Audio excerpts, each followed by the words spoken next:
تقولي بيها او بوينتس معينه.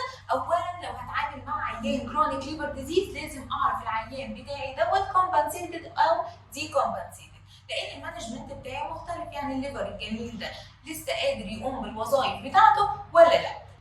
تاني حاجة لازم نكون مركزين فيها جدا لو بتعامل مع عيان دي compensated liver disease no protein restriction. no protein restriction according للجايد لاينز بتاعت الاشمن قالت لك ان احنا بنحسب بروتين على من 1.2 ل 1.5 جرام بر كي جي بر داي.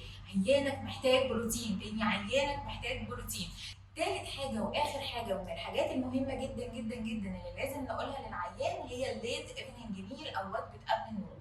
العيان ده ما ينفعش يقعد فترة طويلة من غير اكل، علشان كده لازم وجبة قبل النوم، وجبة غنية بالكومبلكس كربوهيدرات ويا سلام لو فيها بروتين، زي شوفان باللبن ومعاه فاكهة، او شوفان بالزبادي، او بليلة باللبن، او حتى ممكن الاو ان اس الاورال نيوتريشن سبلمنتيشن هيبقى كويس جدا.